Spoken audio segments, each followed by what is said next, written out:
All right, we're all set to cut this out, this first one. I was going to put a thin piece of scrap on there and cut one and make sure the holes line up, but when you're as good at measuring and doing CAD work as I am, you don't even mess with stuff like that. You're just so confident, you just go ahead and do it.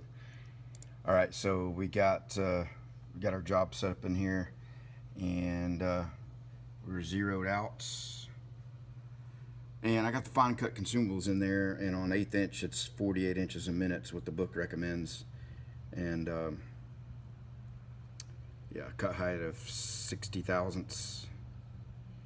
And we do have a little pierce delay in there because of the thicker material in the fine cut. So we're all set, no errors on our plasma. So do a little cycle start here.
All right, I think we're all set here. You see those holes match up there, top and bottom.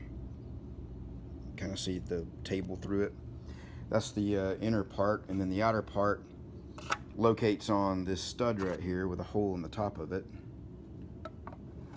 And that centers it down on there. And you see that is locked in as well. Holes are clear all the way through. That hole and that hole are mounting holes. Looks like I need to move this down a little bit to give that a little more clearance, because there's plenty of room there to do that. This one looks good too. It's all lined up. The only one that's not is this one, and it's boltable. You could do it, but it's not located in the center of the slot. This was the easiest one to do because I just kind of measured center to center and didn't really take a lot of time with it. And that'll work, but I'm gonna change it before I cut the other ones, and I'm gonna move it down this way and then widen it out just a touch. So, and I'll cut the other ones and go deliver them. All right, so we made those changes, and now we're set up to do production runs. We're gonna be able to get 5 out of each one of these, but this one's, we'll get 4 more out of that one. And I noticed that on setting up the, this is a variable you can set here to say 80% feed rate. So on the inside holes, I had it set to 70 before, and it looked like it could go a little faster and not cause any problems. So I've got it set to 80%, and then to cut the outside 100%. So feed rate, we got it 48 inches a minute, so it'll cut the holes at 80% of 48. So 8 times 5, that would be at 40, roughly 40 inches a minute. And then the outside will go at 100%, which is, the full 48. So we'll move the gantry over, jog it over here.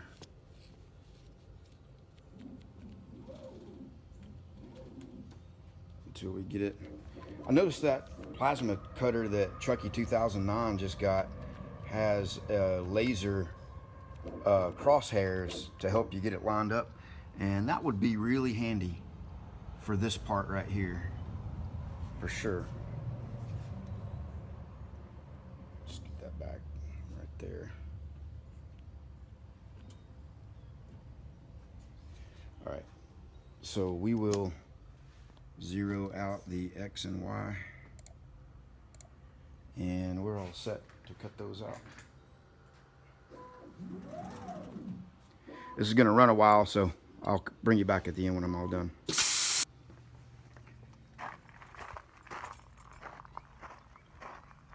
All right, we're going to run up here and deliver those parts. I got them down there. And I'm also going to go by the place that wants me to bend those induction things and show them these dies and what the plans are, and get another sample unit that I can see if it'll fit up. So we're gonna make a couple of deliveries, and then we'll get back here and get on to some other stuff here today. It's Monday, by the way. All right, well, I got those delivered, and when I went up there, he said, okay, these are great, you know, it looks good, but the rest of them that you make, because I only made 5 and they want 10 right now, and they eventually want around 30 or 40, maybe even more. But he goes, do that same thing, but add 4 more inches on out here. And I'm like, okay, I can do that. Just blank space, nothing out there, just 4 flat, you know, inches out there. And he started talking about these, you know, mounting holes here, and he goes, that'll be fine, leaving 1 there and 1 there. And then, so I was like, what? Well, first of all, I can't use these scraps that you have because it's already, you know, filling up the whole thing. It'd be a waste of the time. And then they later came back and said, well, we don't actually need it that thick. It can be, you know, 14 gauge, 16 gauge is plenty thick. And then so I was like, well, what do you need that extra space for? What are you doing there?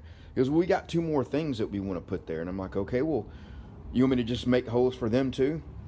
And so then they introduced me to these, you know, and want them something like that and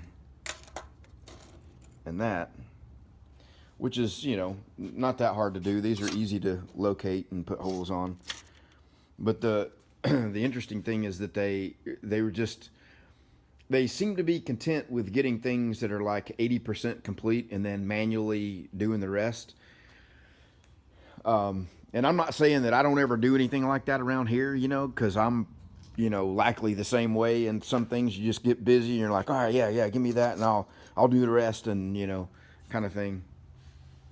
But so I told him I would add these in, and I would move this mounting hole here out to the edge, and that way it'd have full support, and do them out of 16 gauge. And they want me to now supply the material and give them a new price.